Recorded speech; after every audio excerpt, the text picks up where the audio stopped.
राज के कदम अपने आप ही मधु के कमरे की और बढ़ने लगे। उसने कुछ सेकंड्स तक मधु को बड़े प्यार से देखा। फिर राज ने हल्के से मधु की बालों की वो लट जो उसकी आंखों पर थी उसको पीछे कर दिया। यहां से शुरुआत होती है मधु और राज की प्रेम कहानी की। दोनों भी एक दूसरे से बेहद प्यार करते थे।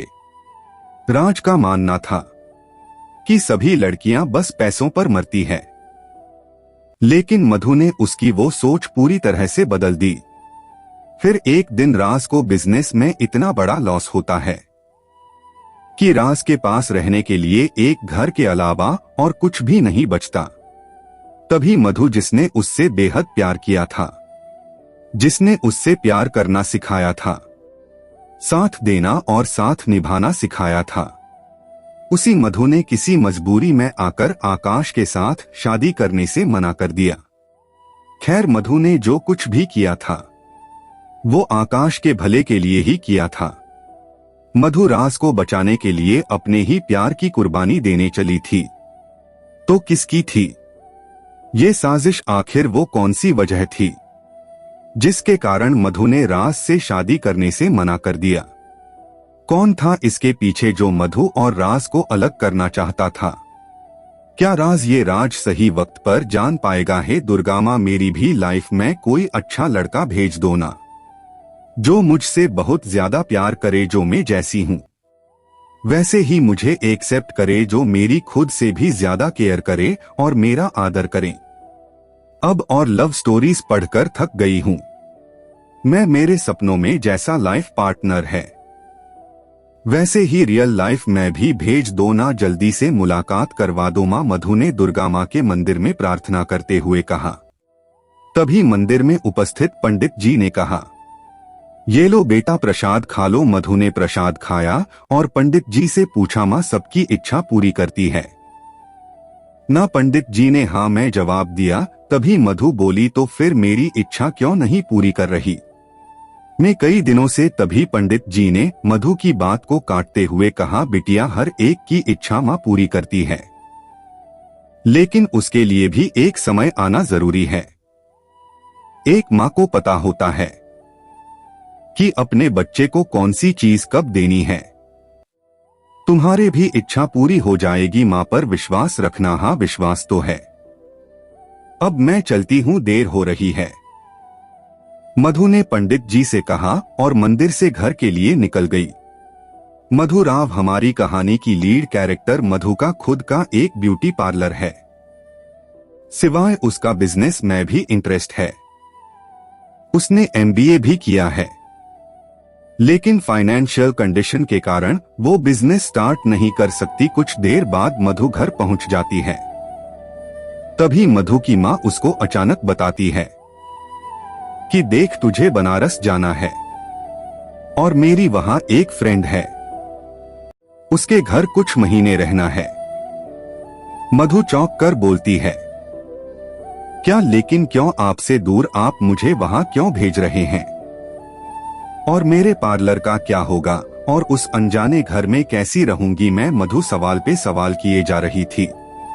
तभी उसके पापा ने बीच में कहा, देखो अपने आई बाबा पर विश्वास है ना तुझे? तभी मधु बोली, हाँ बाबा कैसी बातें कर रहे हो, मुझे खुद से भी ज्यादा विश्वास है आप दोनों पर। मैं और तुम्हारी आई बाहर गांव जा रहे हैं, तो हम जब तक वापस नहीं आ जाते तब तक तुम उनके घर रहोगी। बनारस में रहा सवाल घर में एडजस्ट होने का, तो वहाँ तुझे कुछ एडजस्ट नहीं करना पड़ेगा। वहाँ के लोग बहुत अच्छे हैं, तुझे बहुत प्यार देंगे, ख्याल भी रखेंगे और तू वहाँ कंफर्टेबल भी फील करेगी। वो मेरी बहुत अच्छी दोस्त है, इसलिए तो तुझे अकेले वहाँ भेज रहे हैं रहने के लिए। मधु की माँ ने मधु से कहा। तभी मधु बोली, ठीक है माँ, मैं रह लूंगी उनके घर, लेकिन आप दोनों जा कहाँ रहे हो? तभी मधु के पापा ने कहा, बेटा समय आने पर तुम्हें सारी बातें पता चल जाएगी। और हाँ, उनका एक बहुत बड़ा बिजनेस भी है, तो तुम्हें बिजनेस रिलेटेड सब कुछ सीखने को भी मिलेगा। ठीक है बाबा, तो कब जाना है? मुझे बनारस आज ही, आज शाम को ही हम बनारस के लिए निकल रहे हैं। तुझे वहाँ छोड़ेंगे और हम बाहर गांव के लिए निकल जाएंगे, ठीक है? बाबा मैं पैकिंग करती हूँ बोलकर मधु अपने रूम में चली गई। तभी मधु के पापा मनीष ने कहा, सुमन तूने राधा को कॉल करके बता दिया है ना कि हम मधु को लेकर बनारस आ रहे हैं? तभी मधु की माँ सुमन ने कहा, हाँ मनीष बता दिया है। और हम कहाँ और क्यों जा रहे हैं वो भी बता दिया है, डोंट वरी। राधा ने कहा, अरे गोविंद मुझे तुमसे कुछ जरूरी बात करनी है। आज सुमन का कॉल आया था, मधु को लेकर वो आज शाम आ रहे हैं। वो सुमन और मनीष बाहर गांव जा रहे हैं। अब बाहर गांव मतलब समझ जाओ किस लिए जा रहे हैं। तभी गोविंद ने सोचकर कहा, हाँ बेचारी वो लड़की मधु, उसको तो इस सब के बारे में कुछ अंदाजा तक नहीं होगा। पता नहीं आगे सब क्या होगा। मेरी शाम को एक मीटिंग है, इसलिए मैं शाम को घर नहीं हूँ।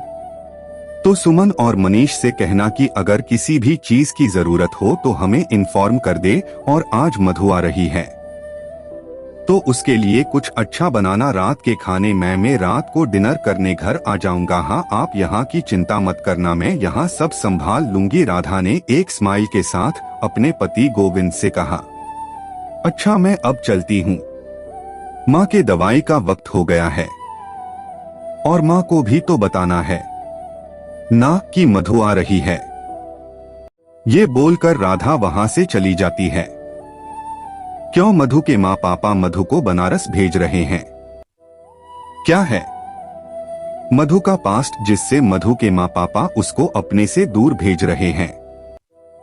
आखिर क्या है वो राज? क्या बनारस से ही मधु की किस्मत जुड़ी हुई है? क्या यही से मधु की लव स्टोरी की शुरुआत होगी? क्या लगता है आपको? आगे सभी सवालों के जवाब मिलेंगे। जुड़े रहिए कहानी के साथ।